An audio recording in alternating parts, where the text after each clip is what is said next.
আসসালামু আলাইকুম। কী অবস্থা, কেমন আছেন সবাই? নিশ্চয়ই আল্লাহর রহমতে ভালো আছেন, সুস্থ আছেন। চলে আসলাম আরেকটি রান্নার ভিডিও নিয়ে। আজকে দুপুরবেলা কী রান্না করব সেটা একটু আপনাদের সাথে শেয়ার করব। প্রথমে দেখতে পেরেছেন মুরগির কিছু হাড্ডি নিয়েছি, হাড়গুলো আলাদা করে ফেলেছি। তারপরে এখানে আছে বেগুন, লবণ আর হলুদ দিয়ে ম্যারিনেট করে রেখেছি, পরে ভাজি করব। তারপরে এখানে আছে পেঁপে আর আলু দিয়ে ভাজি করব। এগুলো দিয়ে আজকে দুপুরবেলা রান্না করব। তারপরে আছে ওই যে পেঁয়াজ রসুন কেটে নিয়েছি ডালের জন্য, চুলায় ডাল বসিয়েছি। আর এখানে আছে মশলা বাটা। এই তো আজকে দুপুরবেলায় এই আয়োজনগুলো করলাম, রান্না করব। চলেন দেখি এখন কি রান্না করা যায়।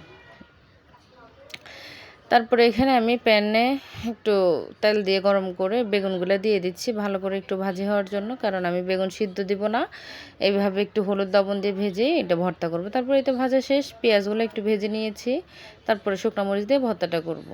তারপরে এই যেখানে আলু আর পেঁপে কেটে নিয়েছিলাম, উপরে পেঁয়াজ দিয়ে এখন এটা চুলায় প্যানটা গরম করে একটু তেল দিয়ে এটা এখন ভাজি করে ফেলবো। পেঁপে আর আলু এভাবে ভাজি খেতে কে কে পছন্দ করেন অবশ্যই কমেন্টে জানাবেন, তবে আমার কাছে কিন্তু বেশ লাগে। তারপরে তো হলুদ গুঁড়া পরিমাণ মতো, ধনিয়ার গুঁড়া, লবণ স্বাদ মতো দিয়ে আমি ভাজিটা করে ফেলেছি। আমার ভাজিটা হয়ে গিয়েছে।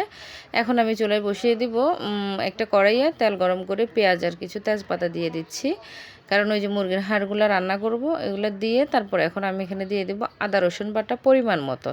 তারপরে এতে সব রকমের মশলা দিয়ে মশলাটা কষিয়ে নিয়েছি। কষানোর পরে এখন আমি এখানে মুরগির হাড়গুলো অ্যাড করে দিব, দিয়ে একটু ভালো করে নেড়ে চেড়ে মশলাটা যেন মিশে যায়। তারপরেই তো আমার রান্নাটা হয়ে গিয়েছে। সব কিছু এখন টেবিলে নিয়ে এসেছি। এখানে আছে সেই বেগুন ভাজা আর পেঁয়াজ একসাথে ভাজি করছিলাম যে সেটা।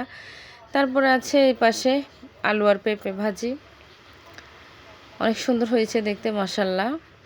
তারপরে ওই পাশে আছে আমার ডাল, ডালটা আমার বাসায় প্রতিদিনই থাকে। তারপরে এই পাশে আছে সেই মুরগির হাড়গুলো রান্না করছি। আজকে দুপুরবেলা আমি এই আয়োজনগুলো করেছি। কার কার পছন্দ এই খাবারগুলো অবশ্যই কমেন্টে জানাবেন। সবাই ভালো থাকবেন, সুস্থ থাকবেন, আমার জন্য দোয়া রাখবেন। আল্লাহ হাফেজ।